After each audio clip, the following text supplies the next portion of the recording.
And welcome to the regular meeting of the Madera City Council.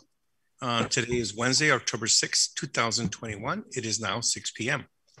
The City Council meeting will be available for public viewing and participation. The meeting will be live streamed on the city website at www.maderagov.live. Members of the public may participate in the meeting remotely through an electronic meeting via phone by dialing 669-900-6833, enter ID hashtag 899-4207-5037. When an agenda item you wish to comment on is discussed, press star 9 on your phone to virtually raise your hand. Press star 6 to unmute yourself to speak when the last 4 digits of your phone number or your name is called.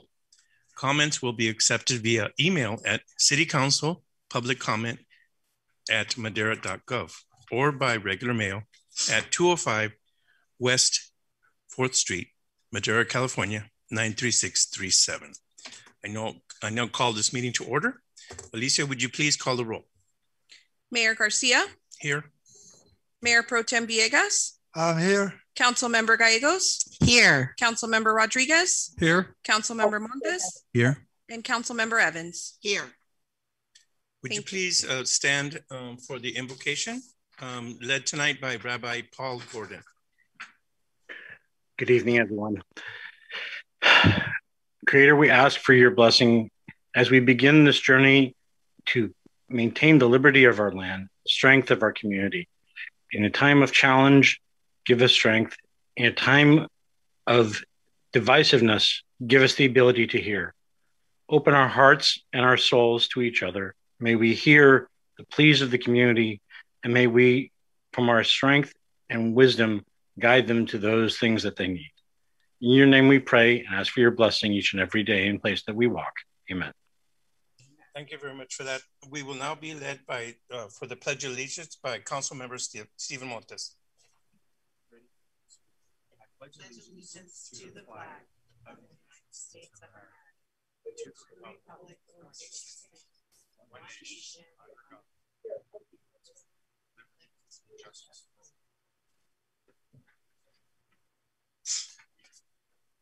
Thank you very much for that. I will now go to the approval of the agenda. I'll ask my colleagues if there are changes or additions to the agenda. If not, I will ask for a motion. I motion to approve the agenda as presented. Second. Was that you, Mr. Rodriguez? No? It was Evans. Oh, Councilwoman Evans, okay. Motion to approve the agenda by Councilwoman Gallegos and second by Councilwoman Evans. Alicia, would you call the roll? Councilmember Gallegos. Yes. Councilmember Rodriguez. Yes. Councilmember Montes. Yes. Councilmember Evans. Yes. Mayor Pro Tem Villegas. Yes. And Mayor Garcia. Yes. Motion passes unanimously. Thank you very much. Mayor, a couple of points of order, please. Yes. One, now that you're physically present, it is not a requirement that you have roll call for every vote. You can still have it at the request of a council member, but it's not required since you're meeting all in here. Okay. Number one. And then I also had a request prior to the meeting by a member of the council to remind the council members that they are not to text each other regarding city business during the meeting. So when we call, just for clarification, when we call for a vote, a simple yay or nay, or do I still call on Alicia? You could just say all those in favor. Okay. All right. All those against. Okay. Yes. That's fine. Thank you. You're Thank welcome. You very much for that. We now move on to public comment. The first 15 minutes of the meeting are reserved for members of the public to address the council on terms which are within the subject matter jurisdiction of the council. Speakers shall be limited to 3 minutes. Speakers will be asked but are not required to identify themselves and state the subject of their comments. If the subject is an item on the agenda, the mayor has the option of asking the speaker to hold their comment until that item is called. Comments on items listed as a public hearing on the agenda should be held until the hearing is opened. The council is prohibited by law from taking any action on matters discussed that are not on the agenda, and no adverse conclusions should be drawn if the council does not respond to public comment at this time. Alicia, do we have any public comment? Mayor, I have one written public comment from DJ Becker. Greetings, Mayor and City Council members. As Chair of the Block Grant Commission and the 88 Advisory Council, I would like to share my concerns about any requirements being considered to return to in-person meetings at City Hall. Our commissioners and other board members are all residents with busy lives, are appointed and voluntarily serve on these committees. Please do not make the meetings of our boards and commissions in person mandatory. Our meetings on Zoom have so far been very effective and well received.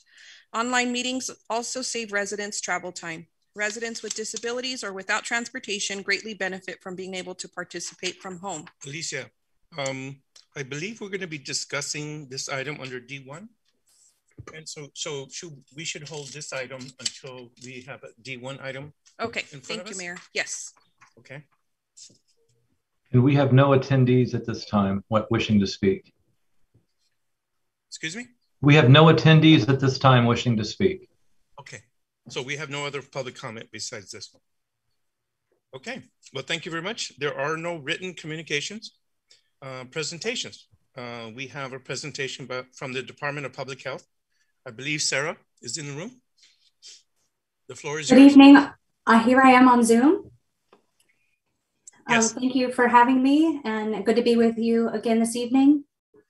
In Madera County, our COVID cases have surpassed 20,000. We're now at 20,715 total cases since the beginning. Our total number of deceased is now at 269. There were 6 additional that were reported this week. Having more deaths reported at this time is not surprising because we saw the same pattern in previous surges, that as case rates started to come down, hospitalizations and deaths still remained higher because many people who do end up in the hospital and eventually are taken by the illness, it takes a long time. Sometimes it's fast, but many individuals end up in the hospital for several months. So our case rate is still in the low 30s, which is still quite high. It's being driven by a number of things. First of all, Delta, of course, it's 96% of the tests that are sequenced, which they always do like a random sample, so it's representative. So 96%, it's mostly Delta cases. Of course, that continues to spread real rapidly. And we're still doing a pretty high volume of tests, 870 per day. That's starting to wane a little bit, but that's still pretty significant. We do report every Monday through Friday at 4 p.m. on Facebook and Twitter, the statistics. One thing I wanted to emphasize with regards to cases is the age groups and the breakout for those age groups. What we're seeing is that the higher numbers are among age 5 to 49. So those who are at school and at work, the people who are active and out in the community, those are the individuals who are have higher case rates. So our 0 to 4 and our ages 65 and up are a bit lower. But again, it's not following the same curve as what we saw last time. It went up, it's kind of coming down, but the downward slope is slower in this surge. So we still have a pretty high level of hospitalizations. The number of COVID patients in the hospital is down, but the average is up. So it's pretty stable. But what we're seeing is that with resources that have been deployed by the state, Madera Community Hospital and Valley Children's Hospital have been able to sustain the high number of people that are still being hospitalized due to COVID and other reasons as well, of course. Our vaccination rates are now above 50% for fully vaccinated. That's great. We're at 50.2. So we've passed that mark for fully vaccinated, and 1 dose is 58.3. And in the city of Madera, we're looking at a bit higher than that. For 1 dose, it's at 66 in one area and 67 in the other. So city of Madera is doing better than the county as a whole. So that's something to be proud of. Wanted to remind everybody of our vaccine deals program, where vaccinated individuals can pick up a a rubber wristband, or if they're newly vaccinated, they get it when they get their second dose, actually first dose. They are able to wear that and take advantage of deals around Madera County, and individuals can find out more about that at our website, maderacounty.com/COVID-19 deals. We are continuing to offer vaccinations, of course, and it's easy to find a vaccination site and location at the My Turn California site. Boosters are now available. The easiest way to determine if you should get a booster is number one question: did you receive Pfizer as your vaccine that you received? Have you received your second dose? If that's yes, your second dose needed to be at least 6 months ago, 6 months or more. And if that's true, then what you look at is CDC recommendations, which is basically anyone 65 and up, people who are 18 and up with underlying health conditions, and people in high-risk occupations. So a grocery store worker, for instance, someone who has a lot of interaction with lots of people, that's a high-risk occupation. So if you're eligible for a booster, then you can, again, register for that at My Turn and get your booster at one of our vaccination sites. The Moderna booster they're anticipating approval for that one as well. We're hopeful that that might be in the next couple of weeks. There isn't any conversation at this point at public health and in public health circles officially. In the media, you hear rumbles, but officially there's not really conversation happening about Johnson & Johnson booster at this time. I just wanted to highlight vaccination at school sites. Of course, there was the announcement about a week ago from the governor that COVID-19 vaccines will be required for children that attend school in California, added to the 10 other vaccinations that are required. That will only happen once it has full FDA approval. So the way that works is when right now, because we have age 12 to 19, or 12 to 16 are on the emergency use authorization, that group would have to receive full approval in order for school sites to start requiring vaccination, because they are going school by school. So high school, of course, would go into that age group that is still on emergency use. So until that's approved, high schools and then most middle schools would then require vaccination. It's only going to go based on full semester. So if it's approved before January, then vaccination will be required for the spring. If it's approved after January, then vaccination would be required for the fall. Any questions? I'll take questions at the end about that. It can be kind of confusing. So that has been put in place by the governor's office. There will be exemptions that are allowed under that. If the legislature passes a law similar to the one for the other 10 vaccinations, then exemptions would not be allowed. Testing has now in the city of Madera moved back to the fairgrounds. So I know there was a bit of jostling. We worked a lot with Arnaldo and his team. Really appreciate the support of City of Madera in helping us make sure that our testing site is available. We are back in the original site that most people were used to at the fairgrounds in Van Allen Hall.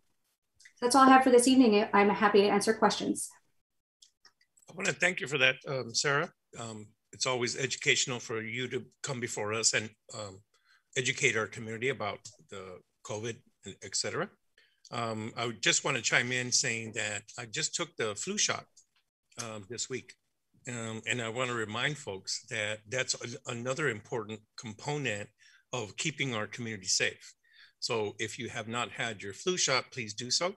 And that will keep us out of hospital rooms where they're overbooked at this time. So thank you very much. Do you have anything from my colleagues that want to say something? Council Member Rodriguez. Yes, thank you, Mayor. Sarah, just a quick question on those stats that you gave us earlier.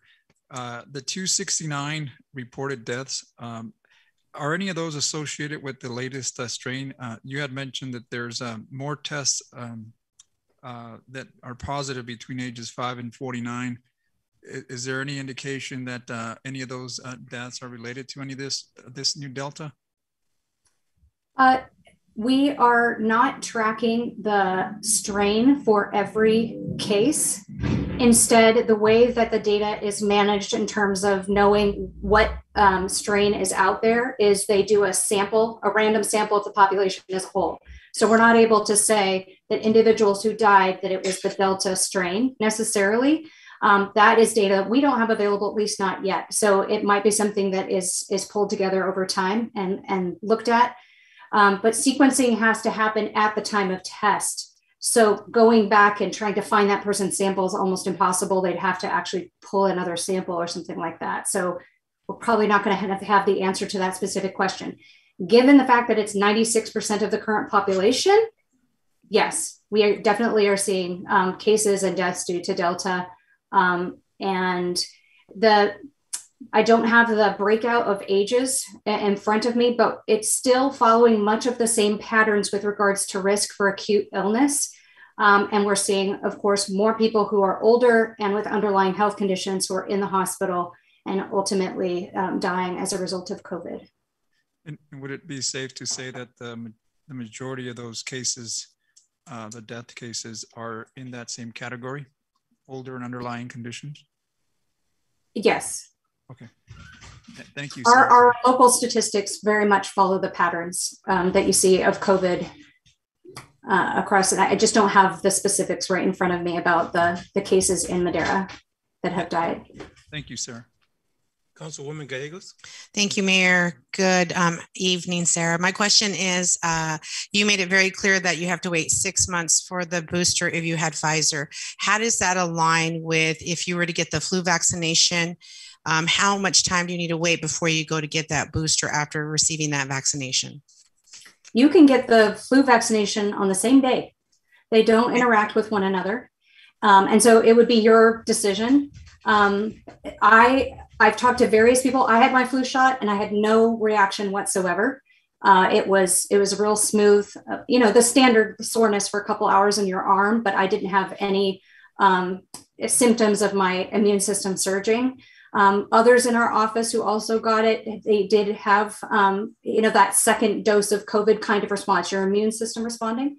So it's really up to you if you want to do it at the same time or differently. And thank you for bringing up the flu shot. I had it in another spot and not in the list that I had here. Our flu clinics are going to be starting next week, Tuesday through Friday. I just want to read this, make sure I'm getting exactly right. It is Tuesday through Friday, 12 p.m., noon to 6:30 p.m. And that's starting next week at our DSS, our Department of Social Services clinic location. So right behind our building where the COVID vaccinations are happening, the flu shots will be there at the same time. Perfect. Thank you. City Manager Arnoldo. Yeah, thank you, Mayor. If I may just have the floor to publicly thank Sarah and her team for all of her efforts in the past month. We know that we bounced them around a little bit from Frank Burgon back to the County Health Department.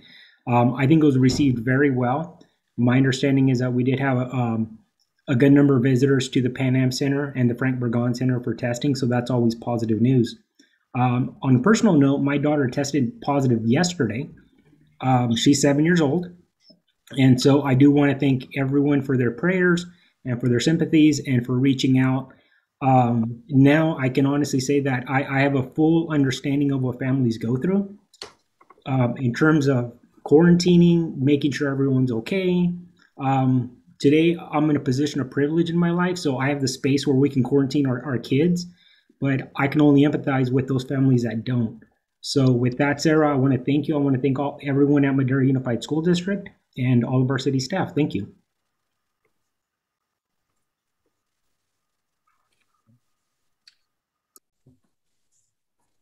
And so with that, Mayor, I'll turn it back over to you. Yeah, thank you very much. I just wanted to ask if any of our council members had had the booster, if they would like to announce that they have. Yeah, I do. Go ahead, sir. Hello. I just want to know that you guys, today I had the booster, the third vaccination, and I never feel anything about this kind of COVID-19 or whatever. But I'm glad to, I encourage people to do it and you get the booster. So you be out of any contesters. And that was my comment. Thank you. Thank you, Council Member. Yes, also, I would like to say thank you to Sarah.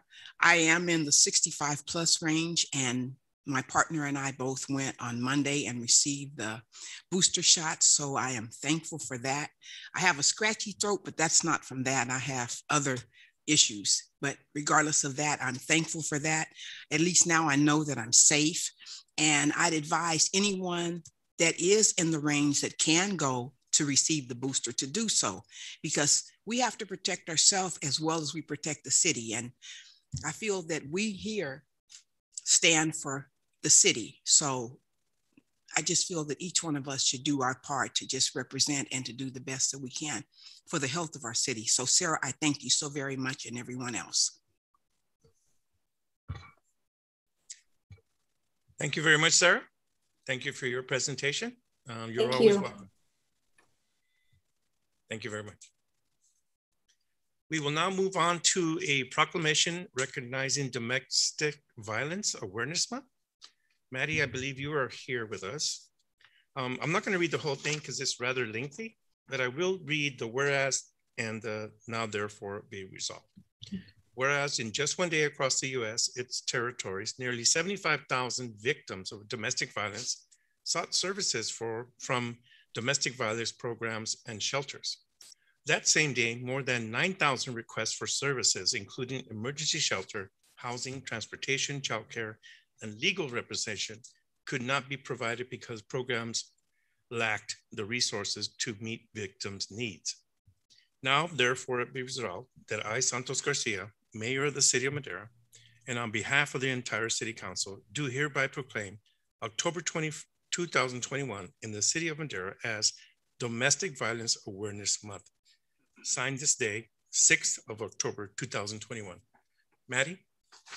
Thank you, Mr. Mayor. Thank you, council members. Maddie Mendez from Community Action Partnership of Madera County. I am joined today by Leticia Lujan Rojas. Jessica Hammond just joined us, and I believe it's Esmeralda Duran, who's a shelter aide out at the shelter. Domestic violence, Victim Services is here to serve our victims, and we have a shelter, and we receive Cal OES funding to provide these services. It's in the amount of a little over $500,000, and with that funding, we provide domestic violence shelter and our staff. The staff do an amazing job to remain trained and ready to serve the victims and provide them the accompaniment to court and all of the support that's needed. The one thing I'd like to do is thank law enforcement, because with law enforcement, we're able to provide additional support. Law enforcement includes the probation, Madera PD, sheriffs, Chowchilla, and the DA's office.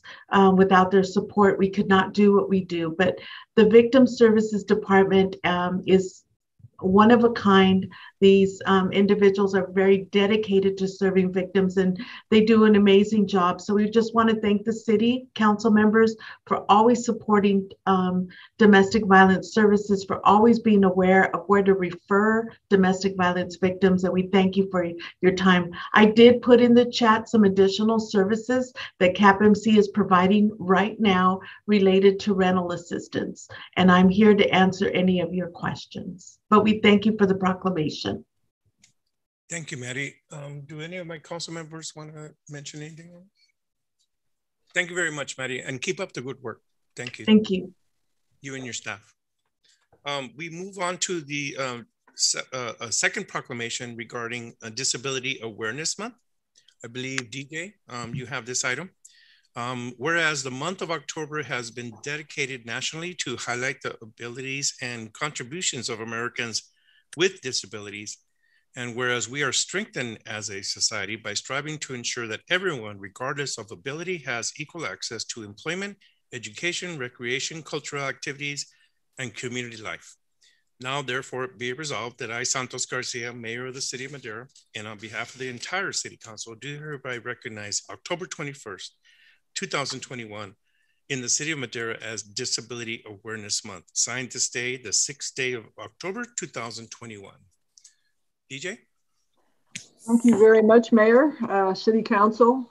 We've made some really great progress in the last couple of years, and we are looking forward to continuing to make that progress. We've got a disability plan review in process. We're networking with the Transportation Advisory Board, and we're looking forward to reducing more barriers for Madera residents.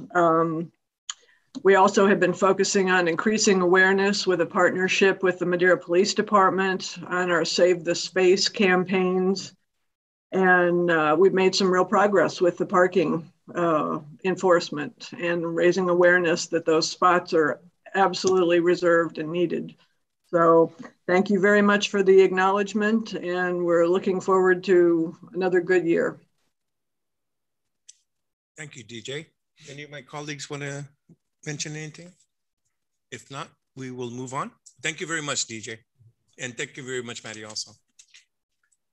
We don't have any introductions. We don't have any workshops. We do have item B, consent calendar. Matters listed under the consent calendar are considered routine and will be enacted by one motion and one vote.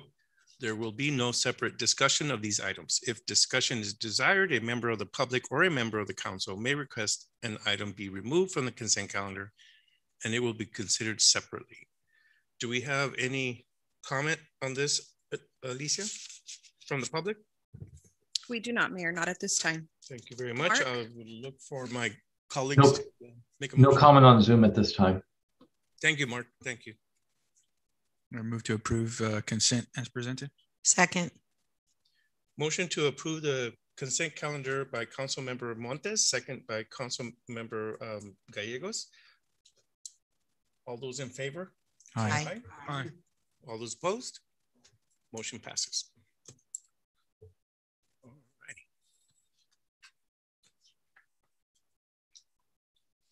We will now move on to, there are no public hearings under item C. We will now move on to petitions, bids, resolutions, ordinances, and agreements. Remote city meetings under new Brown Act requirements, AB 361. I believe, Hilda, you have this item? I do, Mayor, and I think it's probably better if I make my presentation from the podium, if that's Absolutely. permissible. Yes. Thank you.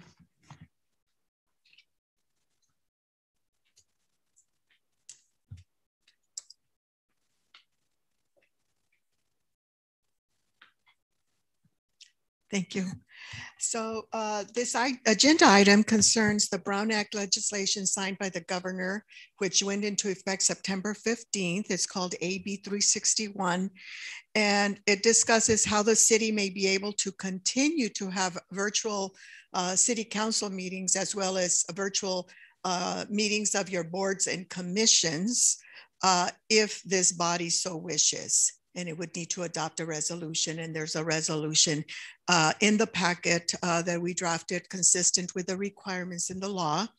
I'm not going to go into detail as far as a staff report. I try to make it as reader friendly for you as well as for members of the public. I gave you boxes on what the current legislation provides and what AB 361 does that is different. What I thought might be more helpful is if I just went through some what I call frequently asked questions, because I know as I've gotten calls over the last 10 days or so, these are the same questions that keep coming up. So I thought I'd use these and go through them. And then after that, if you have further questions or do want me to go into greater detail, I can do that. So a basic question is whether AB 361 applies only to the current COVID-19 emergency. And the answer is no. while it applies to emergencies arising from COVID-19, it is applicable to other emergencies under Government Code 8550H, which includes some things like fires, floods, storms, other epidemics, and earthquakes, and the like. So it is broader. And so another question is, are there differences? And this is in the staff report, but the basic question is, what are the basic differences if a public agency conducts meetings under AB 361 compared to the prior executive orders? So basically it's similar, but there are additional requirements. One, you may not require public comments be submitted in advance. This is still a permissible option, but it cannot be required. And you never did that.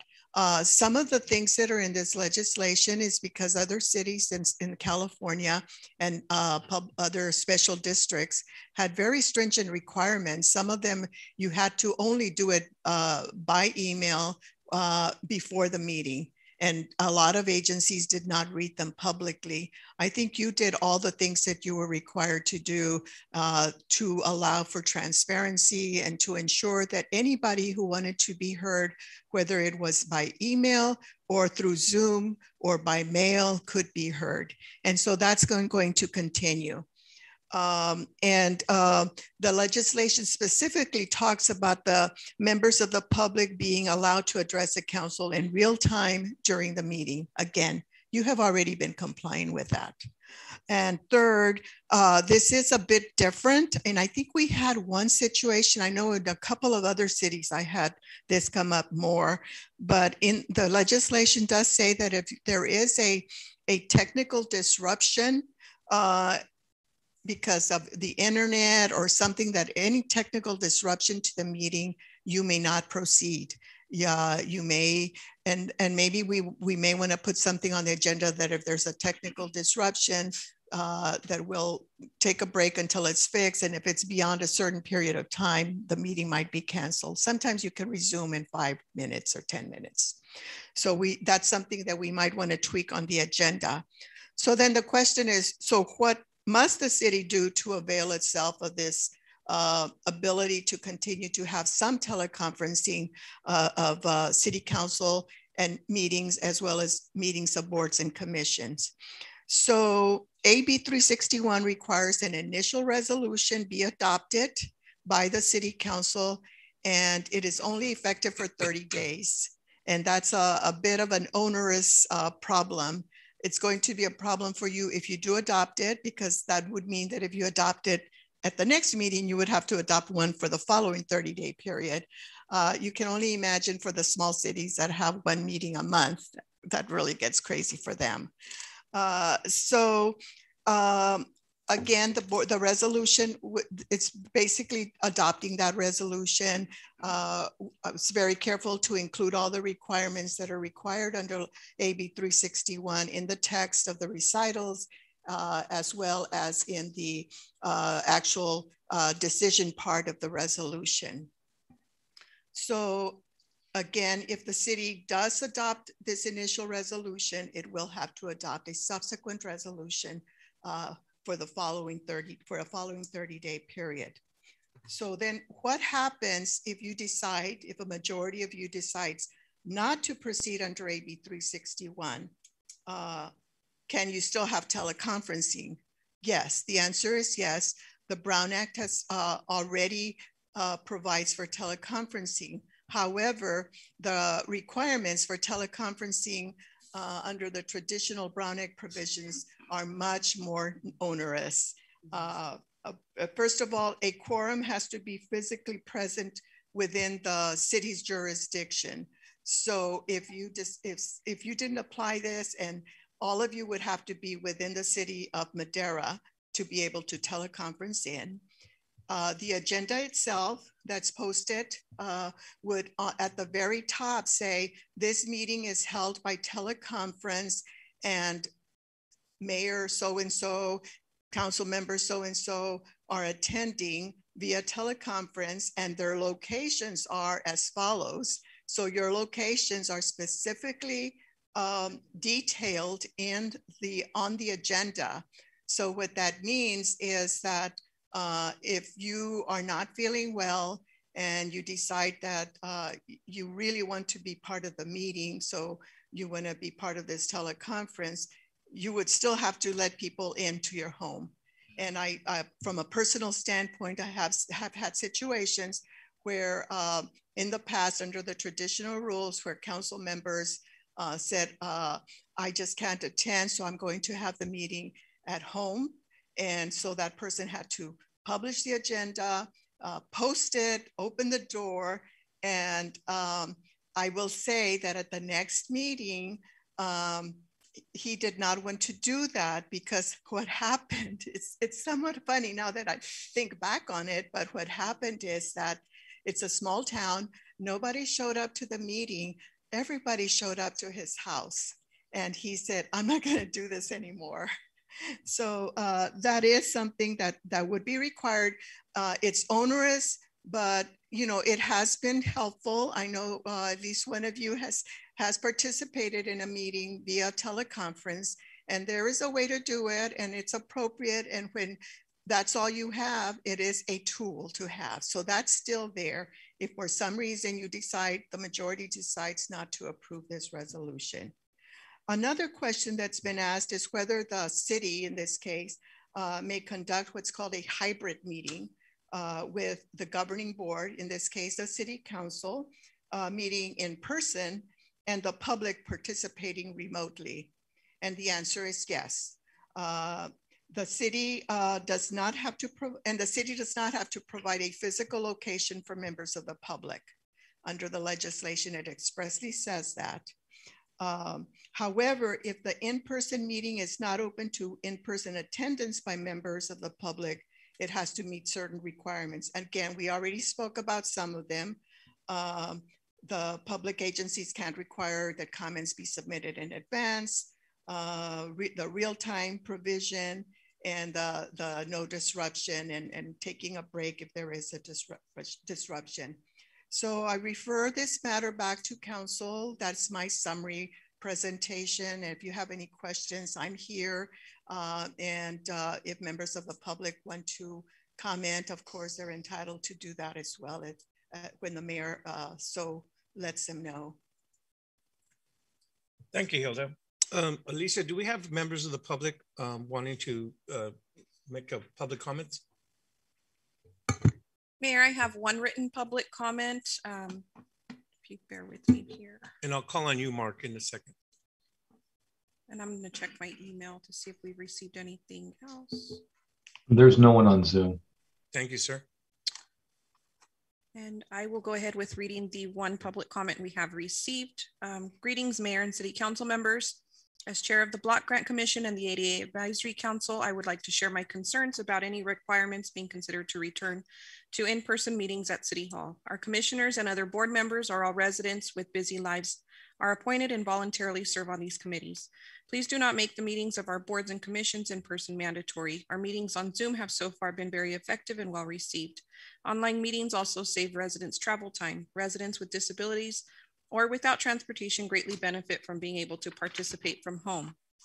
The last chaotic year has demonstrated to me that even with the new convenience of online Zoom meetings, it is hard enough and often hit and miss to round up a quorum of members for a meeting. I am also not sure if all or some members are going to feel safe enough to meet in person with the COVID virus still actively circulating. Making in-person attendance mandatory at these meetings could reduce participation and or more likely result in the lack of quorums required to function.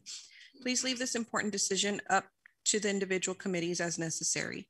In this case of some of these committees, like the federally funded time-sensitive Block Grant Commission, the lack of quorum could impact the city's ability to plan, operate programs, and efficiently allocate significant amounts of funding to Madera services and capital improvement programs. Thank you, DJ Becker. That concludes the public comment, Mayor. Thank you very much. Councilmember Montes. Thank you, Mayor. Hilda, I did have a question. I guess it's a little bit technical. So for the interruption in broadcasting, so that's only something that affects the city or our ability to be on the internet. So say there's a power outage or something to half the city, would that be considered? We can still move forward with our items on our agenda? I think it would apply to disruption to this meeting itself, Okay. whether it's by power outage or by technical difficulties on the internet, or somebody not doing something that should have been done. Okay. That was it. It was easy. Okay. Councilmember Rodriguez. Yes, thank you, Mayor Garcia. Hilda, so I know this applies not only to the council, but also the boards and commissions. And based on the letter that was read before us, how would they go about approving a resolution like us? Would they have to do that every subsequent meeting in order to stay compliant with the new AB 361? No, Councilmember Rodriguez, the resolution that's before you, it actually applies to both the city council and all boards, commissions, and standing committees of the city council of the city. So this resolution, it's all encompassing. It would apply to all boards and commissions. Okay, so and that's the way every city that I know of, or county is doing it, where they're not requiring, because like the counties, they have like even more boards and commissions than the city. So it's all unified. It's all done through one resolution by this council. Correct. So the council then would then be a blanket over all those other. Correct. Okay, great. So in a case, what you presented earlier is if we decide on this resolution and the majority of the council decides to do this remotely, the following subsequent resolution can be done at home without having to provide address for the public? As long as you do it within the 30-day period. If you do, the subsequent resolution would have to be adopted within the 30-day period. And I didn't look at the calendar to see. So our next meeting would be, 2 weeks from now. Right. So what I'm saying is if this council would decide that we can do this teleconference, we can then approve the subsequent resolution from home. Correct. If that was the case, okay. You could do it, but through the teleconferencing process, if the initial resolution is adopted, that's correct. Okay, just want to get clarification on it. Thank you, Hilda. Okay.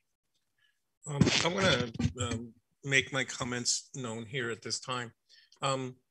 The resolution was adopted in the interest of protecting our residents and our staff. To be able to make a decision how we're going to proceed going forward. It is not necessary for you to provide your home address if you are in a conference room, at a hotel, or at a restaurant. Your obligation is to say where you're going to be attending the meetings.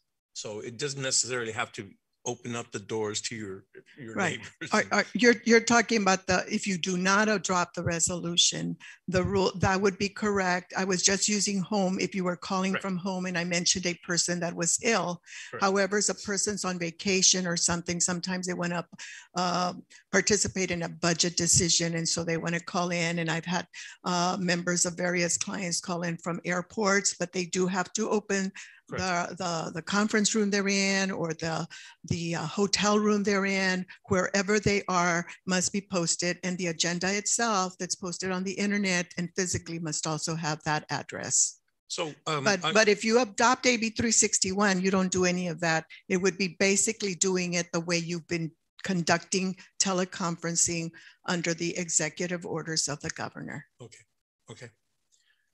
Well, thank you very much for that clarification. I would say that we continue protecting our staff and our residents by continuing to do Zoom. For the last 3 years since we were elected in 2018, we've balanced the budget. We have signed contracts. We have done everything in our power to make sure that Madera is moving forward positively. And I think we've been very successful doing that, even during the time of COVID. And so I would move that we continue doing Zoom meetings to protect the people of Madera. Councilwoman Gallegos. Excuse me, point of order. If that's a formal motion. No.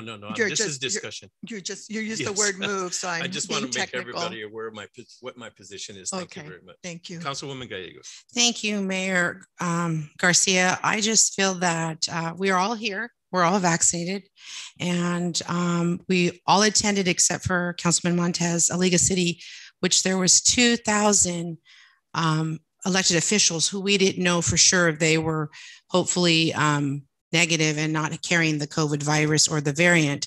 But we were all in a room with them for 3 days. And we were all in a room with our elected area officials at the Vineyard for a meeting without masks, having dinner with them.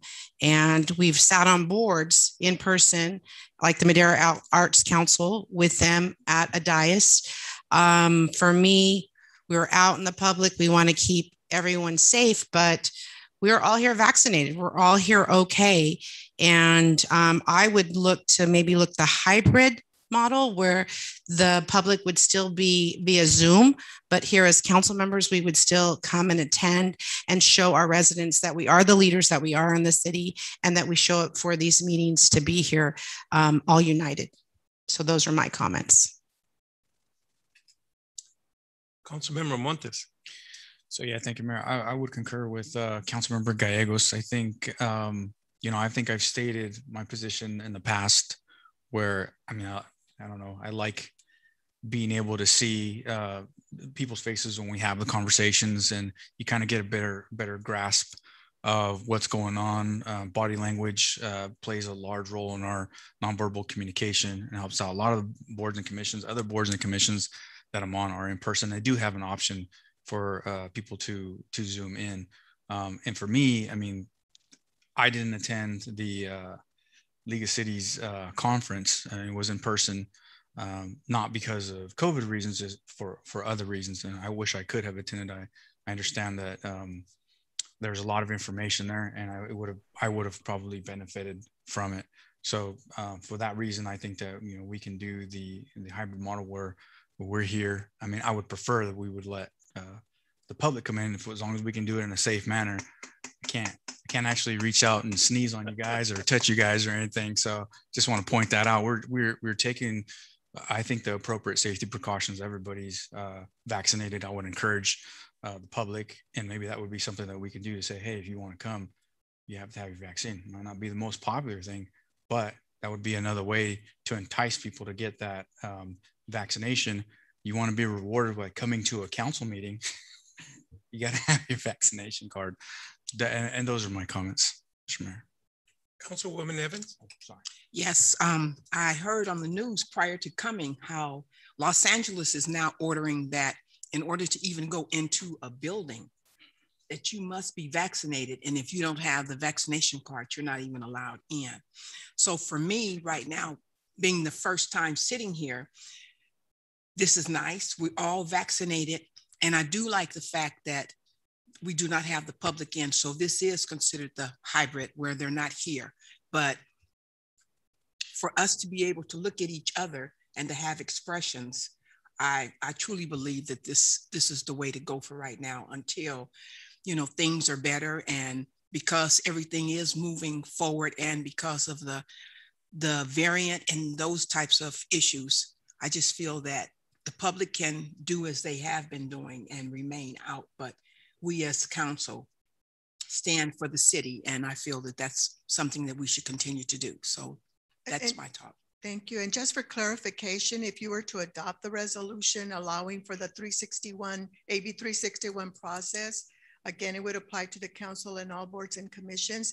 That doesn't mean that the city council members have, that means that they can still come in and attend physically. AB 361 just allows that flexibility to council members to attend or boards and commissioners to attend by video conference, but it's not mandatory that you do it by one or the other. So okay. I just wanted to clarify that. Great, thank you. Councilwoman Gallegos.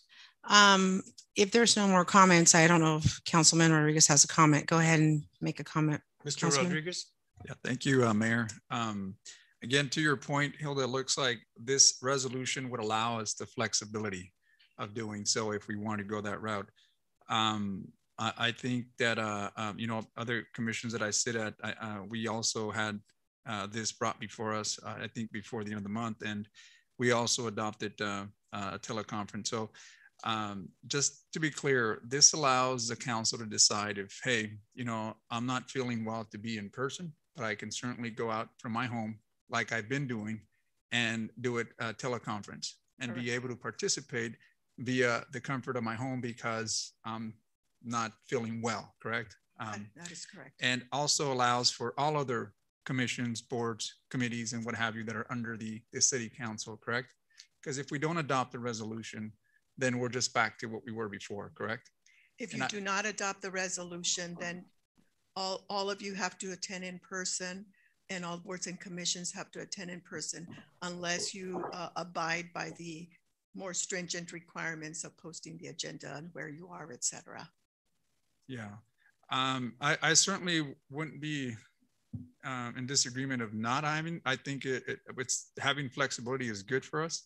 But I would like to see a commitment for the council members maybe to be here, but that again is not up to me. That this resolution doesn't make you do that. But I can see the sentiment that both Councilwoman Gallegos and Councilmember Montes have, that, you know, we are public officials, and I feel that we have taken the measures to be able to protect ourselves and hopefully protect that of the public. So I am in favor of continuing the in-person.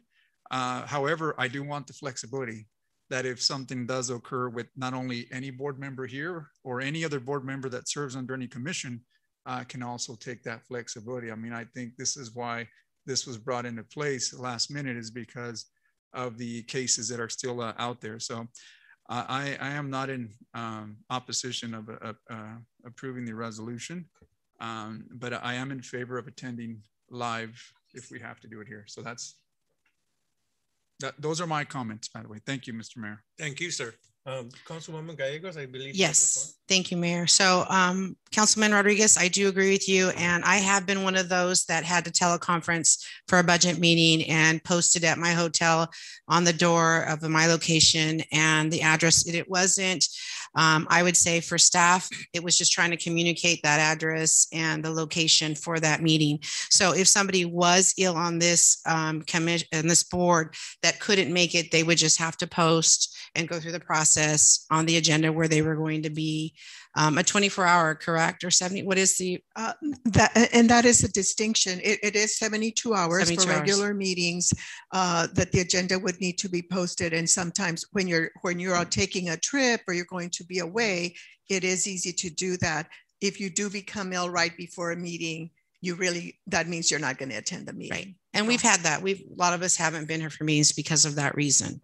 So with that, I would like to move to an in-person, all council members with a hybrid model with the public being on Zoom. That's my motion. Is there a second? I second it. Council Member Rodriguez. Yeah, I just want to make sure that the motion is not approving the hybrid is not including the AB 361, correct? Correct. Okay. Right. The motion is not to approve the resolution that's before you. Mm-hmm. Hilda, could you make sure that we are all understanding what exactly the motion is? Because I see some confusion. Pretty clear. My understanding of the motion is that the maker of the motion does not want to adopt the resolution, which would allow you to teleconference and allow boards and commissions to teleconference under the AB 361 legislation. So, and that means that members would have to be physically present unless they comply with the formal rules under the Brown Act. However, there's a bit of a difference in that members of the public would have the option to appear physically in person or by teleconference. Is that correct? So this motion is to allow the public into council chambers, or no? No, that was the hybrid that I stated in my motion. And so the public would be excluded. Right. But by not adopting 361, then that would mean that the council members would be required to be present? Yes, unless you comply with the rules and regulations regarding posting of, okay. Council Member Rodriguez. Yeah, I just want to take account that, you know, it's not just us. I think it was brought before us in the remarks earlier that were presented to council that it's not just this council. There's other commissions and boards. And if this does not go, they then too have to be here and present. Planning Commission, any other committee that falls under the city business, correct? That would We'll be have to. correct. So as much as I want to say yes and press on that, I still feel that we should have some flexibility. Again, my commitment is to come before council here and have that flexibility, but I don't want to take that away just yet. I mean, there are some people out there, and I'm not comfortable yet. Right. Yeah. Myself, I am, but I can't speak for others that are in other boards and commissions. Thank you, sir. Councilwoman Gallegos. Thank you. I respect your comments, Councilman Rodriguez. I did talk to several of my commissioners and they were good. And even my planning commissioner thought they were going to go in person back when this got lifted in June, I think it was. And they were shocked that they still had to go by Zoom. So I did take some time to talk to them and they were all good with meeting in person. Councilmember Montes. So a couple of things. So they can still, the public is still not going to be allowed and they can still participate via teleconference. They just have to comply with the other requirements from before.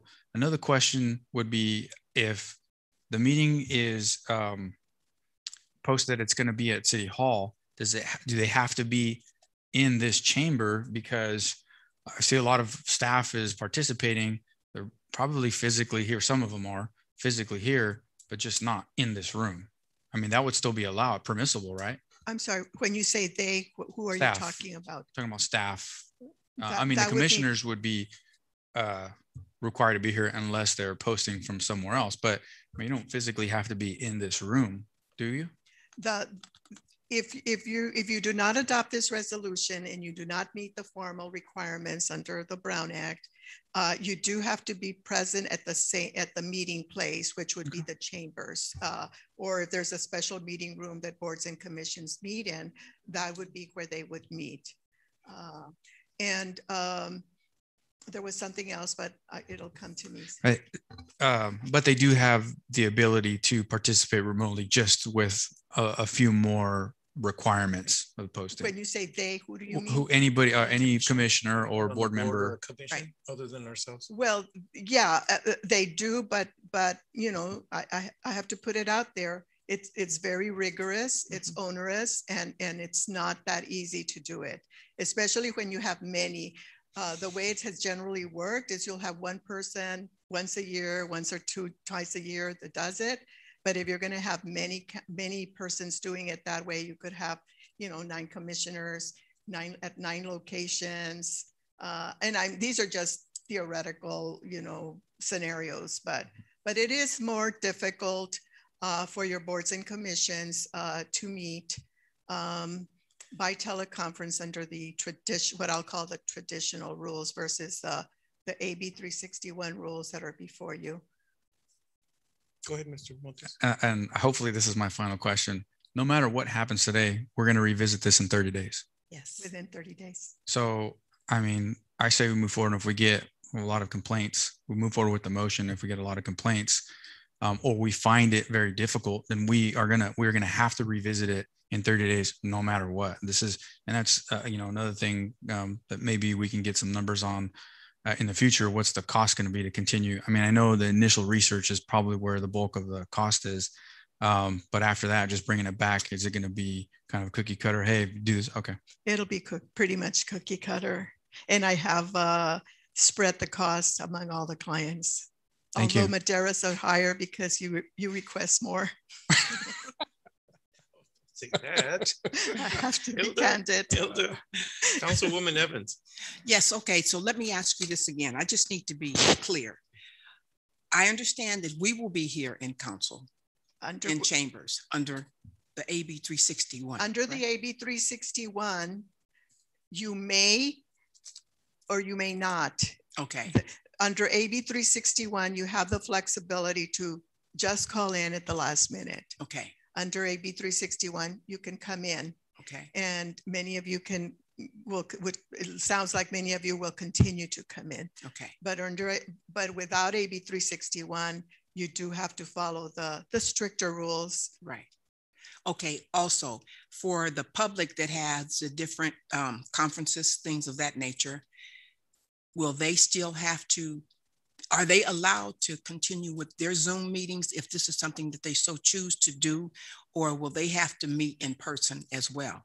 For your boards and commissions, like the advisory, Yes, the disability group, the planning commission, your personnel board, all those boards, if you do not adopt the resolution, there would be no flexibility. And so they would have to meet in person. Correct. But if we do adopt the AB 361, then that gives them the flexibility to be able to stay home if they so choose to and go Zoom. Correct. Okay, great. Thank you. So I'm for AB 360. I think that's a little bit more clarification than we had earlier.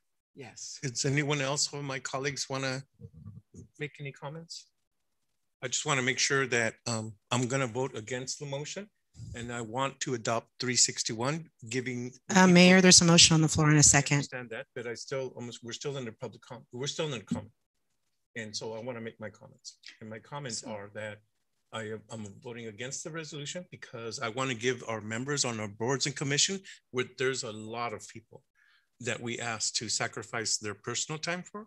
And if they want to have a meeting and participate, whether it's planning, ADA, that they have the flexibility to be able to do it from home. So that. And if I just may, point of order, just Councilmember Evans, just for clarification, you seconded the motion not to go with 361, but you made a comment right after, right now, that you did want 361. So are you withdrawing? Yes. Your second? Yes. Okay. All right. So we have a motion for 360, not to adopt 361. Is there a second? I'll second that to entertain the motion that's before us. So yes, I'll second that. Okay. So motion's been made and seconded by Councilwoman Gallegos, Councilmember Rodriguez to not adopt 361 and require folks to be present at the dais. With a hybrid model for the public. Correct. And if I may, Mr. Mayor, I'm sorry. So again, this is going to require us to revisit this if it doesn't go as planned. I think Councilmember Montes brings up a good point. I want to see us here. I think it's important as elected officials to make presence. I want to see more public comments, but again, I think under the safety of the COVID executive orders, I think we should respect that as well. But I think under the current modified Brown Act, without AB 361, it gives us flexibility to still do that. And that's one, meet in person, have the public teleconference, correct? If I'm not correct, the hybrid model that we spoke about? The hybrid model could. The hybrid model would be outside of the 361, correct? Correct. Yes, yes. But you could have the hybrid model could be actually under either one. Okay, okay. Councilwoman Gallegos. Yeah, and I just want to comment on Councilman Rodriguez's comment about how, as elected officials, it shows a precedence being here, and the same with our commissioners. They did sign up; they agreed to represent and be there for the public, and they are also have Zoom capability for the public if they want to have comments. So, as commissioners, they've taken that leadership role just like us, and like Councilwoman Evans said that. It's great to see faces and body language, and it's very important. I think our commissioners also need that alliance that we are feeling tonight.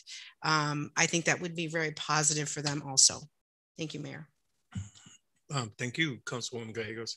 And I just want to reiterate, since we're in comment, that I want to protect our members who are going to participate.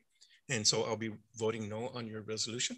But there is a first and a second. And so I call for the question.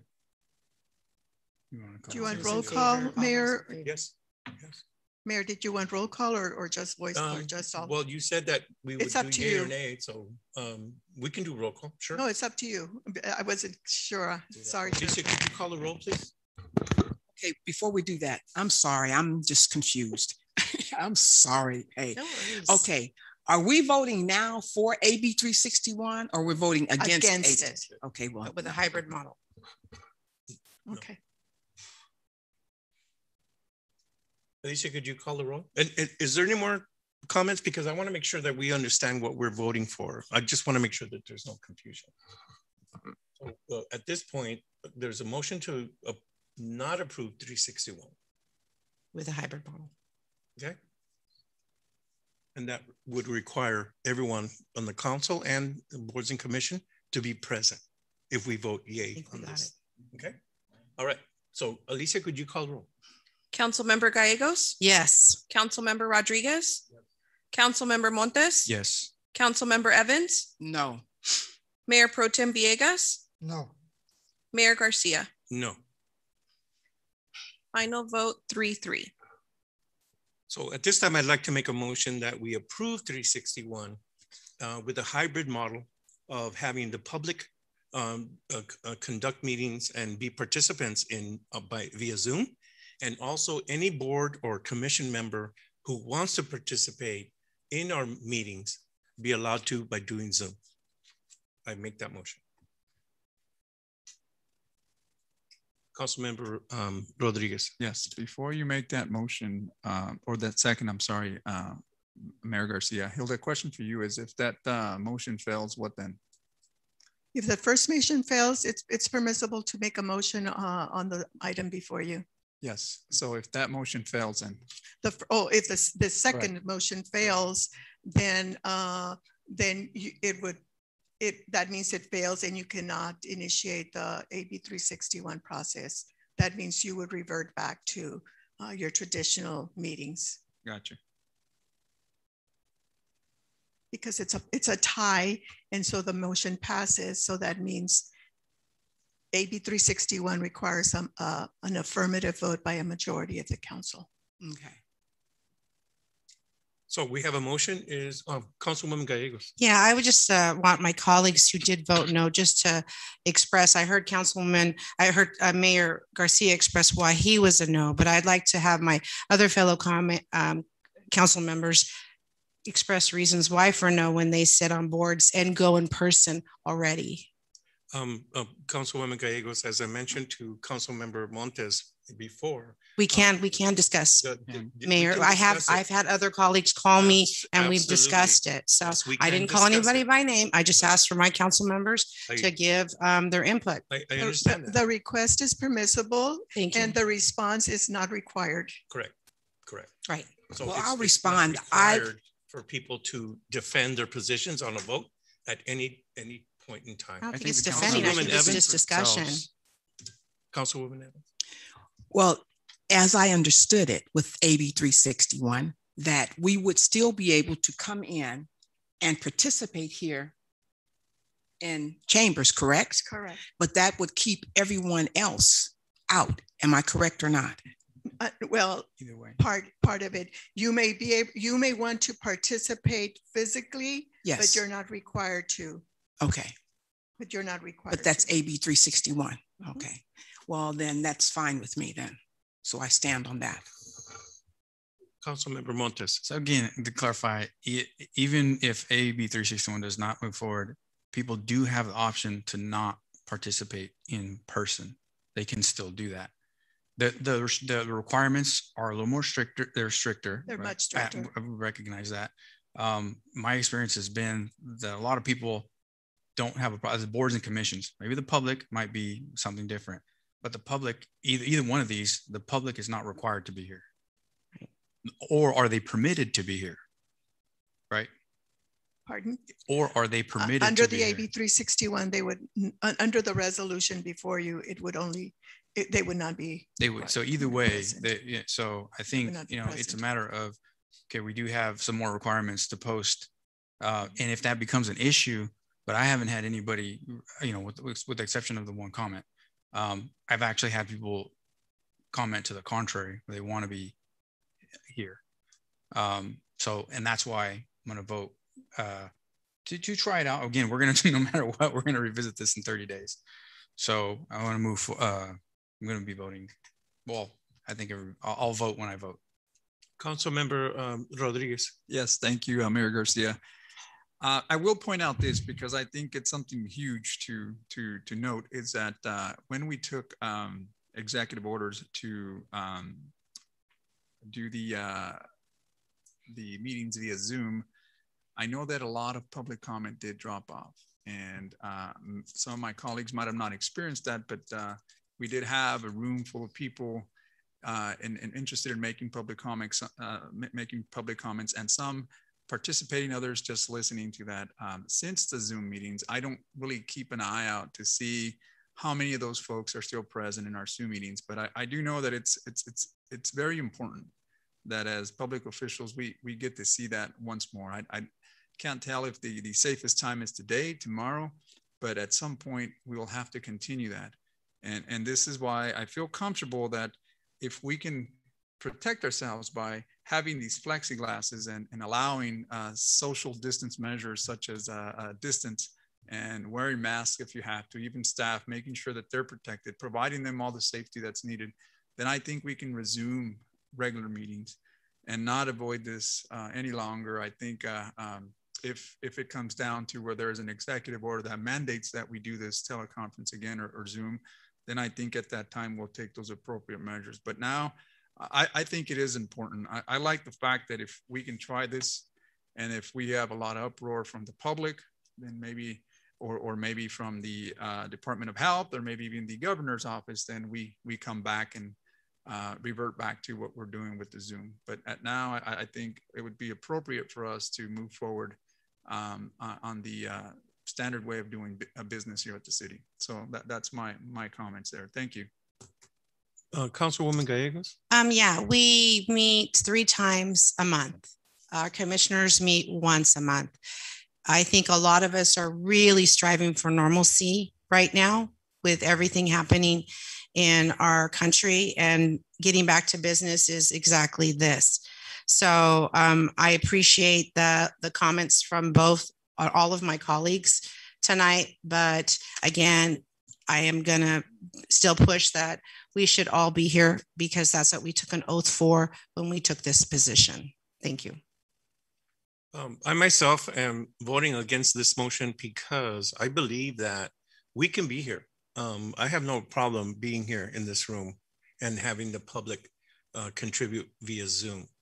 But taking away the rights and responsibilities of our people who we have on our boards or commissions, I think would be the wrong move. I think if we force them and they don't have a choice, I think that's wrong. I think we should give them the choice. I have no problem being here tonight, and I will continue if that's what we choose to do. But I don't feel comfortable asking members of the boards and commissions that we appointed people to, forcing them to be in the room. And I also want to protect our staff. And that's my final comment on this.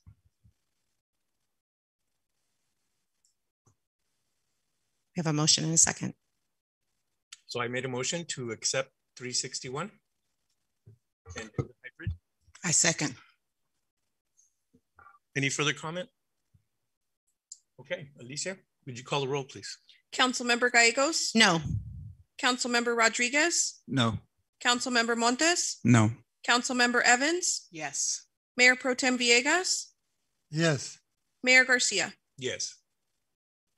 Motion tied 3-3. Motion fails. Motion fails.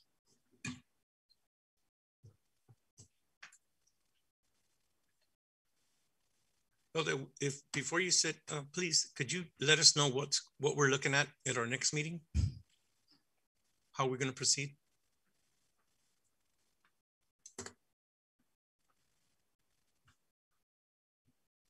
The next meeting would be similar as far as your agenda, except there would be language that members of the public would have the opportunity to attend or to have the ability to Zoom into the meetings.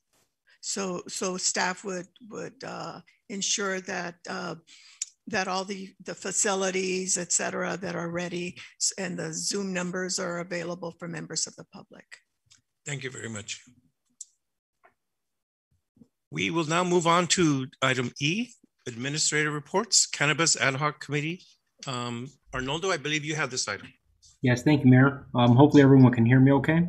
The item before you this evening was requested by the council at the last meeting of September.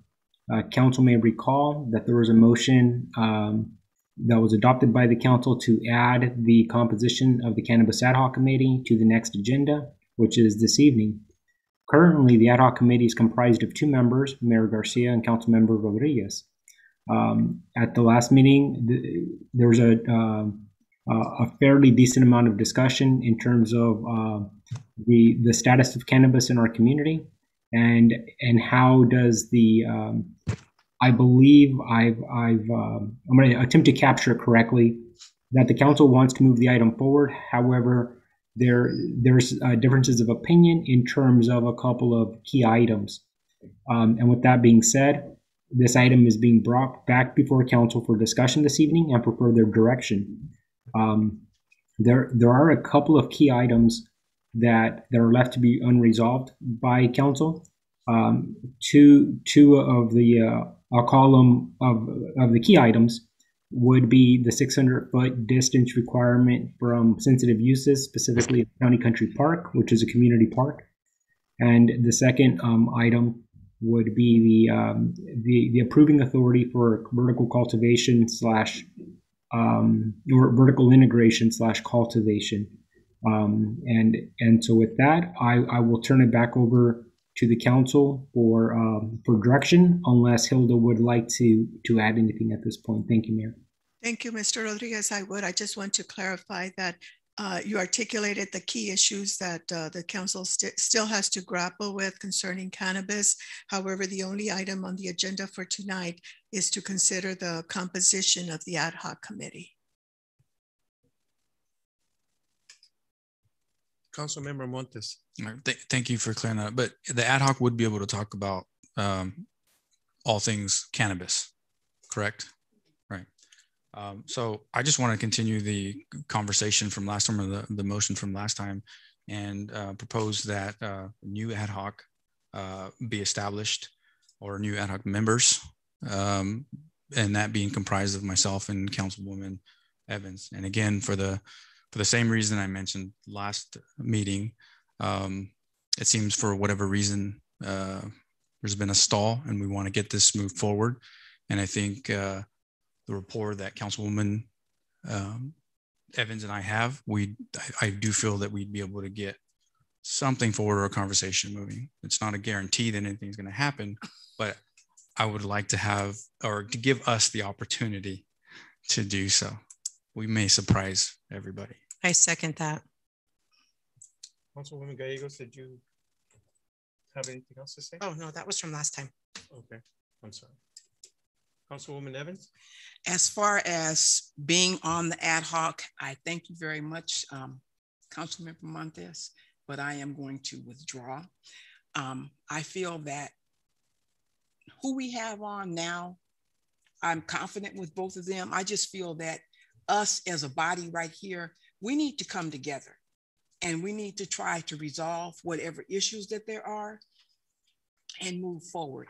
And as opposed to removing individuals and adding extra individuals, I thank you for thinking of me, but I just feel that if we can get past some of the things that we have here in front of us, as far as the 600 feet and things of that nature, if we can comprise that and go forward with the things that we need to do, I'm good with that. But that's where we are right now. We need to stop the bickering and all of the division, and we need to come together and start trying to pull together, because each one of us sit here for the city. We're not here for ourselves. We're here for the city. And each one of us were elected for these positions. And right now I've received calls of individuals that are upset, and they want to be able to move forward as far as the retail, the social equity. And right now we're bickering over cultivation. So I'm going to bow out of that, but I just feel that we need to move forward. And I would like to ask that item be put back on so that we can move forward and bring our city back together and stop being divided. And I think I'm the oldest on the council, and it probably doesn't matter, but that's just where I'm at right now. So thank you. Thank you. Councilmember Rodriguez. Thank you, Mayor Garcia. I do want to note that the reason why this was brought here is because we haven't been able to break the tie. We haven't been able to move forward on items that continuously come back to this council. And it seems like the division is there. So I think Councilmember Montes' idea was to try to bring two different set of eyes or two different views other than what's currently on there. And that would be myself and Mayor Garcia. This ad hoc committee was comprised of myself, previous mayor, and now Mayor Garcia, to try to talk about cannabis and bringing cannabis to this council and bringing ideas of how we can start ramp up the measure and what have you. And I think we did exactly that. We executed what that ad hoc committee was intended to do. And I think we reached a point where we can no longer move forward because we are divided. And this is why the suggestion that you, Councilwoman Evans and Councilmember Montes, would have a different view and possibly a solution for the division. I think the item before us is to consider, but what about the item of dissolving the current ad hoc? Because I don't know if we have to go there first before we move forward and add a new ad hoc. I'd hate to have two ad hocs working on the same item at the same time. But I believe this is the history behind it, Councilwoman Evans, is that our intention was to start talking about cannabis. We've done that now. We've actually brought a measure before the public. We've brought ordinance before the public, and now we're hung up on several items here. And this is why I think bringing a new set of ears, new set of eyes, looking at it freshly would hopefully bring, to your point, bring a resolution. So I would certainly continue to support Councilmember Montes's motion to have someone else in there. And I certainly would step off the ad hoc committee to allow one of my fellow council members to hopefully find a solution to the division that we've had here in the past council meeting. So those are my comments. Thank you. Thank you. Councilwoman Gay. Thank you, Mayor. Being not by age, but the most seasoned council member on this dais, our attorney has suggested us throughout the years that ad hocs aren't always the best.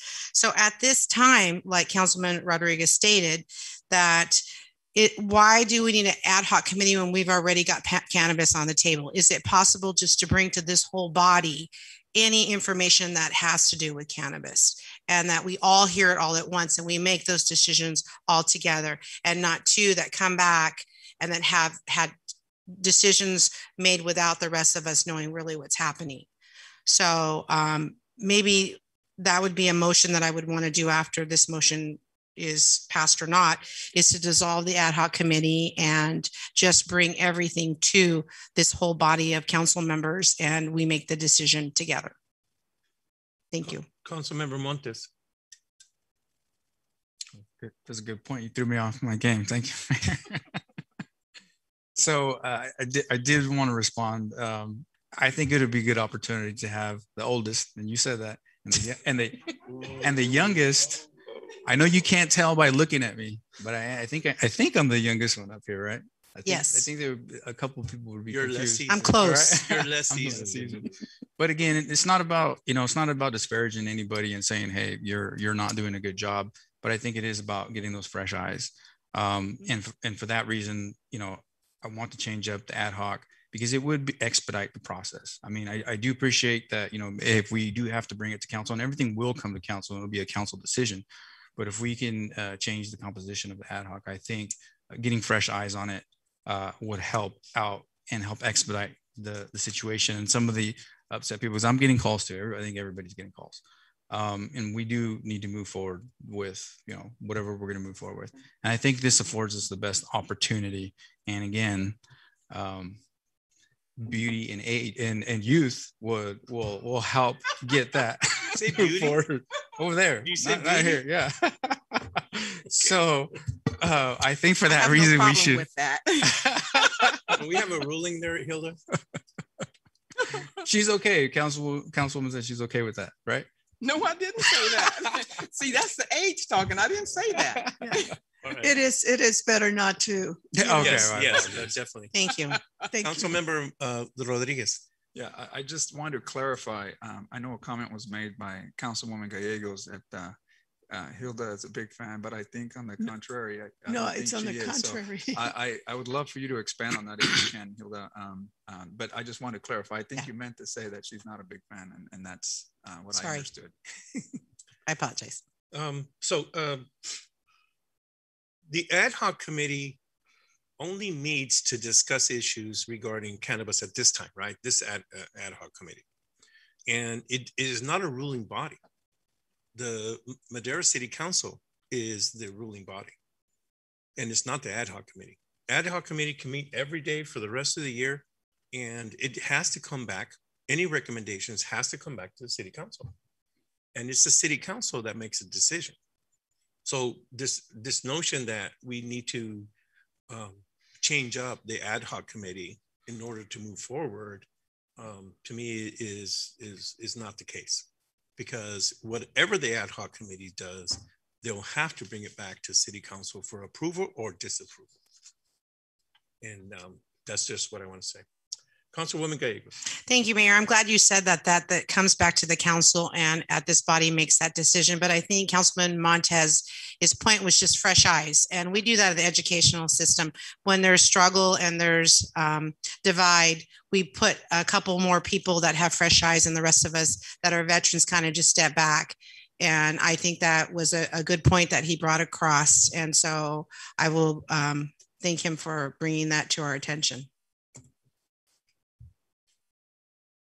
Councilmember Rodriguez. Yeah, thank you, Mayor Garcia. I will just make one other comment that ad hocs are not here to be here indefinitely. If anything, I think they're here as a temporary status.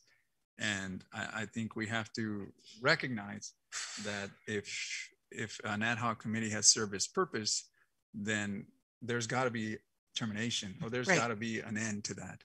And I think this is where I think at least some of the council has kind of steered their opinion is that, you know, we're done. I mean, I don't know if there's anything else this ad hoc committee can do other than what Councilwoman Gallegos suggested, is bring it back to the council.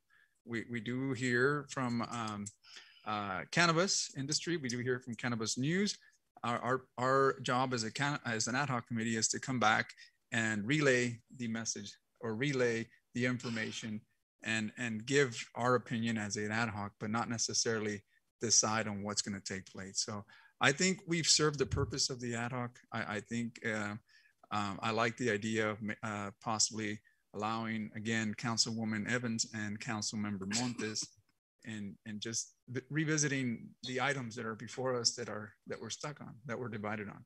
And as you clearly stated, we can find a solution for it. And I think that if we step up and I don't mean to point out any specific council member, I think as a body, we can certainly find those solutions. So those are my comments. Thank you. Thank you. Alicia, do you have public comment on this? I got ahead of myself. I'm sorry. I believe there's a public comment caller on Zoom. Mark? Yes, caller with the last 4 digits of 6590. Please hit *6 on your phone to unmute.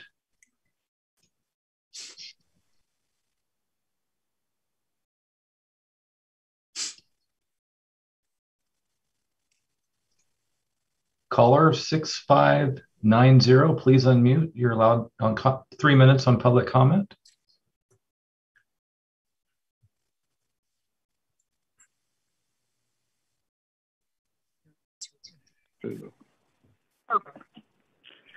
Hi, this is Rico Saldivar from Mainstream Medicinal Club, and I just wanted to voice my opinion after tuning into the meeting right now that for the ad hoc committee to stay the way it is, for the sake of things, you know, no changes, just keep this thing going. You guys have been covering good ground, actually moving forward. Yeah, there's always going to be bumps in the road, and you know, people are going to have differences of opinion.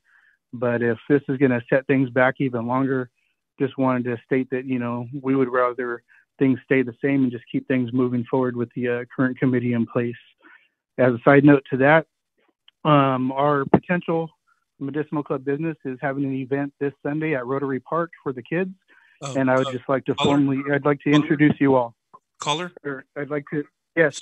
So caller, we can only address this item, please. Only speak to the ad hoc committee composition. Okay. As far as your sorry for that. Okay, my public comment is just for the committee to remain the same.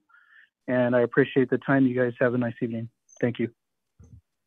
Thank you very much. Is that the only comments that we have, Alicia or Mark? That's the only one, yes. Okay, thank you very much. So is there a motion on the floor? There is a motion and a second. However, Councilmember Evans had noted that she wanted to withdraw. Okay. So you probably need a new motion if you still want a different composition, Mr. Montes. Is there another motion you would like to make? Well, go ahead. I can give you options if you want options. Right now, your options are to vote on changing the composition, and if so, who would be on the ad hoc committee, or vote on retaining the composition since the item's on the agenda, or just say that you're referring it to staff to proceed with following up on the cannabis matters. And to bring it back to council, to bring it back to council with the implication that at the next meeting on consent you would have the formal dissolution of the I agree with that. Councilmember Rodriguez. I will second council member's motion to entertain the motion that was at hand. So, and what was that? The motion was for him and Councilwoman Anita Evans. No, her motion was to refer it to staff. Yes, that's my motion. Have a motion to on the bring floor. back everything concerning cannabis motion on the floor. in the future. That was her motion. And that on consent, we put formal dissolution on at the next meeting. That would go together. So just to formalize the dissolution, since it's technically not on the agenda, and refer it to staff, and staff would probably come back. Excuse me, hold up. There was a motion and a second on the original consideration. I think Councilmember Montes made the motion, and we had a second. So if that passes. Oh, but she withdrew, didn't she? So yeah, but what happens if it passes? She doesn't. Well, she's not going to sit on it. It would be an inappropriate motion and inappropriate for you to put her in that position. Okay. Thank you. Well, that was the second I was referring to. Thank you for clarifying. And so then if that is not before us, is there a new motion? She made a motion. I did. Okay. I made the motion to have the September information as far as the town and country, the whole kit and caboodle to be brought back. That's not, it has to just do with this. So you want the items we had before present to be returned in front yes. of the council again? Yes, that's so that'd be more appropriate. And I had just a variation, and of course that can certainly be our motion, and that can be seconded, and just continue where it left off. The referral back to staff was so that staff could see if you could perform a bit of surgery with our city manager, consultant, and myself, and see how we could bring back more than just as is. Correct. And I'm just trying to assist the council in trying to come to a resolution here. And I want to just say second, Councilmember Rodriguez. Yeah, I'm sorry. We're making a motion in a second on an item that's not on the agenda. We have a council consider ad hoc committee. But you can refer it to staff. Okay, so you can always refer something to staff. If you want to be particular and put that at the end of the agenda, you can do that. But we're on the agenda right now. Okay, so again, the resolution before us, or the item before us, is council to consider cannabis ad hoc committee, the composition and determined membership. I didn't see anywhere in there where we're discussing what staff can and can't do. Is that a direction that you're asking for now, or would you like to ask for that at the end as a suggested item? Which is the next item. Okay. I think with council, I really do think that some of you are becoming very, very, you're not proceeding with good governance. You're just referring to very rules that, you know, are not practical. And I'm the rule person, right? And I would be the first to tell you that a referral to staff is inappropriate. But if you want to be formal, on the very next one item down, 1 minute from now, there's an item that she can make a motion that it be referred back to staff. Okay. I just think it's just evolved, and it's just disconcerting to see that because you do such good work. Thank you, Hilda. Councilmember Rodriguez. So yeah, I just want to make sure, again, are we going to continue to discuss the ad hoc at this moment, or has that died? Because I think that's the item before us. And I just wanted to see if it doesn't work out in that fashion, can we then consider different members on the ad hoc? Or at this time, Hilda, would this be appropriate, maybe not, to then dissolve the ad hoc? And if not, would this be then a suggested item that we can bring on item F? I think since you are being technical, that if there cannot be a decision on composition of the ad hoc, you can consider other direction under item F, which is right next, following this. Thank you. Councilmember Montes. Okay, so since the original composition did not work out, I would still like to be on the ad hoc if the council so chooses. Would there be another council member willing to be on that ad hoc that isn't currently on? So I am on the ad hoc committee. That's a stance. So, and I will continue. I will continue. Councilwoman Gallegos raised her hand. So then I would move that the current ad hoc be dissolved and new ad hoc consisting of myself and Councilwoman Gallegos be considered or be approved. I would second that. Yeah, can we just for technicalities again, since we're following technicalities, not do the part about dissolution and just say you'd like to make a motion, for the ad hoc committee to be comprised by yourself and Councilmember Gallegos? Yes. Thank you. And there's a second by Mr. Rodriguez. That is correct. Okay. Alicia, would you call the roll? Councilmember Gallegos? Yes. Councilmember Rodriguez? Yes. Councilmember Montes? Yes. Councilmember Evans? No. Mayor Pro Tem Villegas? No. Mayor Garcia? No. Alrighty. Motion fails, tied 3-3. Thank you very much for that, Alicia. We will now move on to. Oh, we can still have discussion. Mr. Rodriguez, did you have something? No, I believe that's the item before us. So I don't know if there's any further discussion. I believe Councilwoman Gallegos may have. Is there a new motion? Councilmember Montes? Oh, I'm sorry, but Mr. Rodriguez.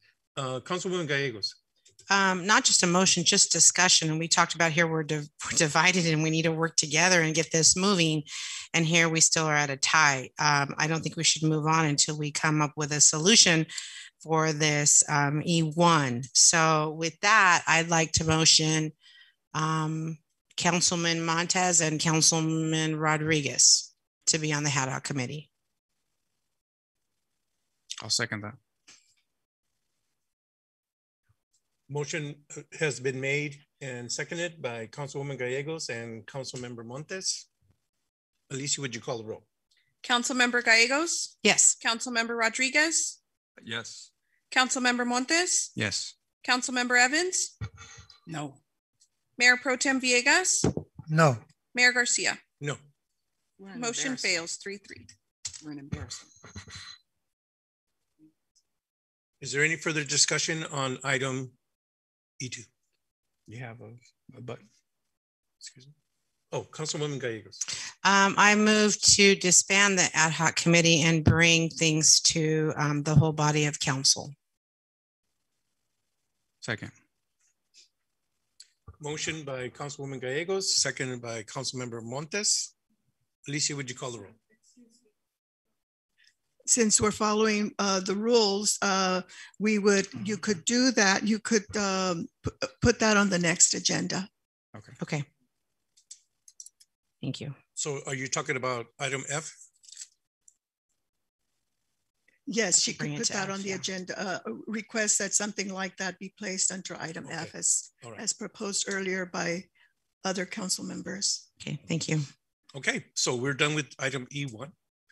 We will now move on to item F, council member reports, announcements, future agenda items. This portion of the meeting is reserved for the mayor and the council members to make brief reports on boards, committees, and other public agencies and at public events, to request updates, to initiate future agenda items, and to take action on matters initiated under the section of the agenda. Under this section, the council may take action only on items specifically agendized and which meet other requirements for action. Councilmember Gallegos. Yes, Mayor, I would like to put on the agenda that we remove the council members to have a non-ad hoc committee for cannabis. Councilmember Rodriguez. Okay, so are we taking that as a form of direction? Because she's asking and I would be in favor of that, so. I think we just do our That's fine, that's fine. Councilmember Montes. So yeah, the buttons just favor, mean yes. I'd be in We favor. have a Yes. Yeah, that's fine. Yeah, Okay. I don't see any opposition. So there's consensus to Yes. place that item on the next agenda for formal dissolution. Correct. Thank you. Councilmember Rodriguez, anything else? No. No further comments. Thank you, Mayor Gerson. Okay, Mr. Montes. Oh, I would like to thank staff for a community project.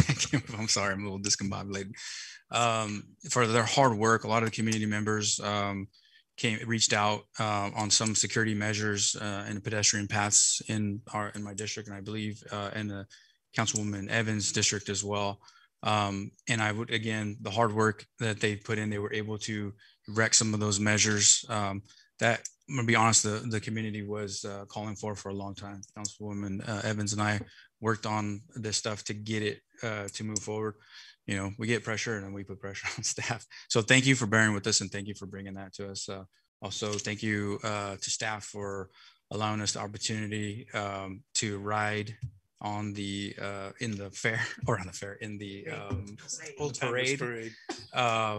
A lot of people sent me pictures and some of them were very funny of me almost falling off up there. I'm just kidding, Chief. I did not almost fall off. I harnessed myself well, but that was fun and it was good to see the community out there. A little sense of normalcy. There was a lot of people out there, and those are my comments. All right, thank you, Councilwoman Evans. Yes, I'd like to thank the staff, first and foremost, for putting up with all of us here in chambers. And this is the first time for me. I also enjoyed the Old Timers Parade. It was a blast. Just to be able to ride in the, what does that call it? ATV, Chief, is that what it's called? Okay, yeah, that was nice.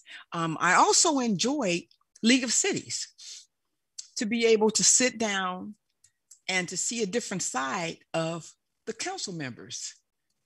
Councilmember Rodriguez, you're a blast.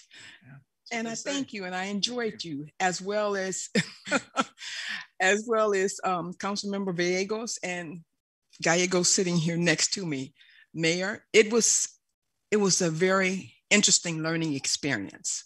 And also I would like to add to have now, you know, I may not say it right, but I do want the administrative coming from September the 1st added back to the calendar for us to discuss the cultivation.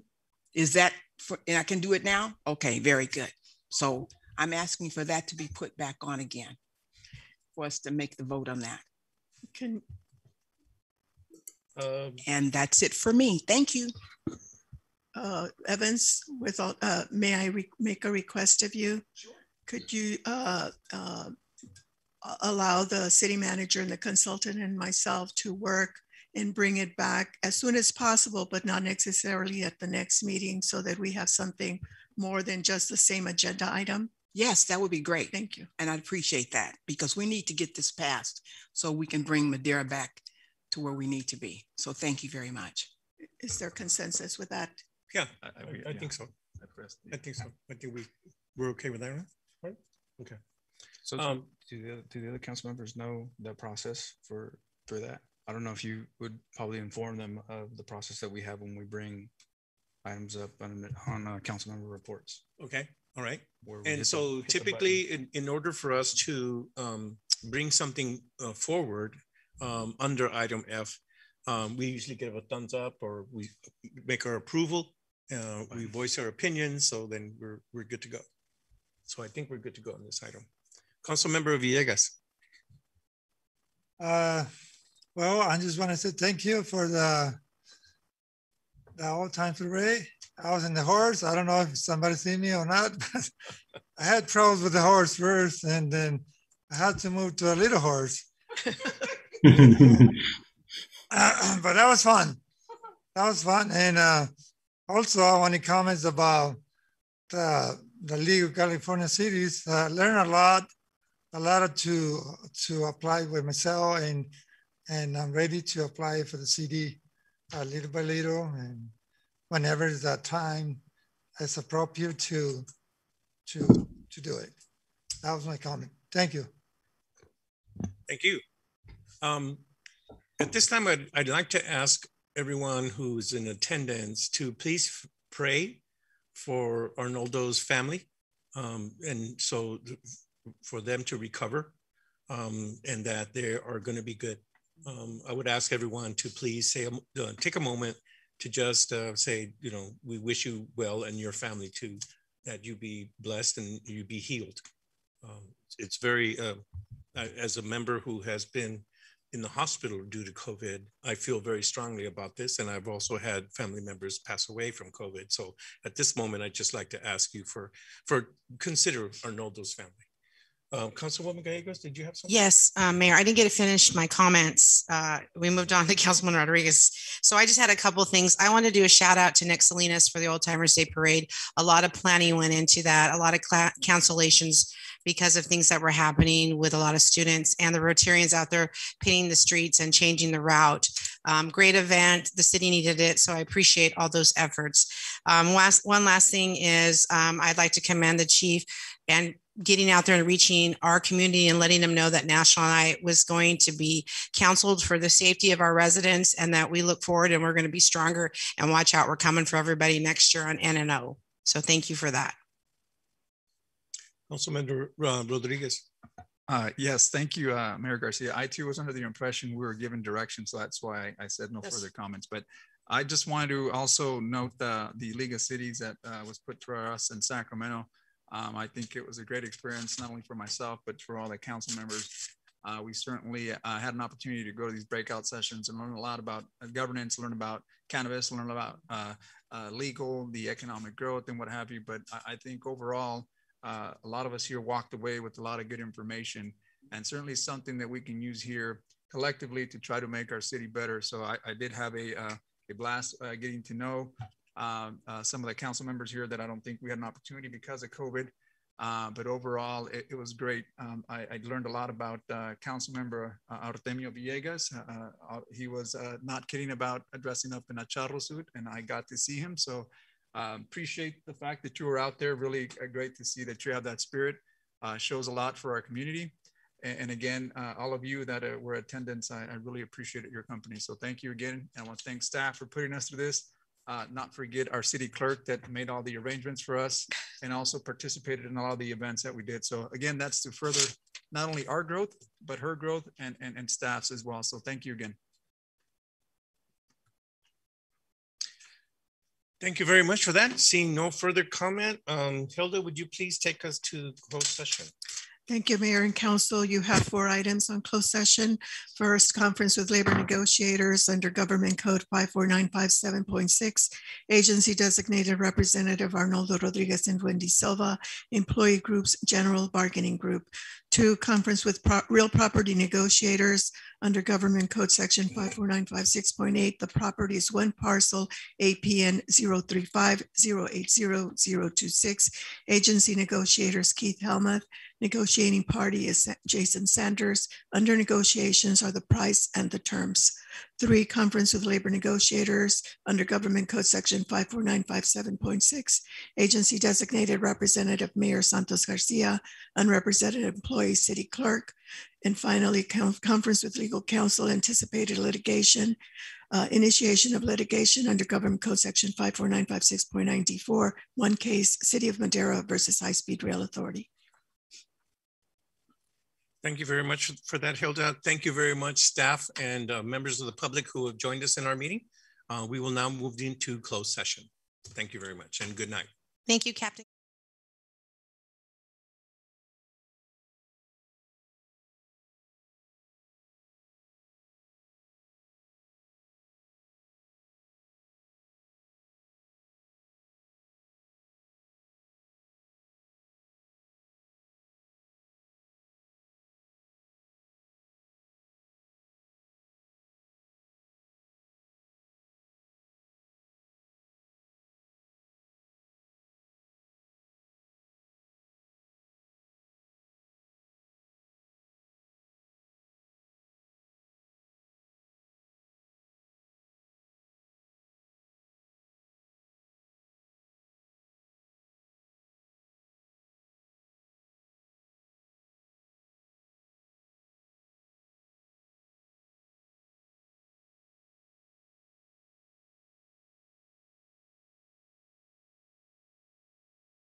So I hereby reconvene the city council meeting. It is now 9:26 and we are open for business. Hilda, can you bring us back from closed session? Thank you, Mayor. The City Council met in closed session. All members were present and considered all the items on the closed session agenda. There is no reportable action. Thank you very much for that. I do hereby call this meeting adjourned. It is now 9:27. And I want to thank everyone for participating in tonight's meeting. Thank you very much.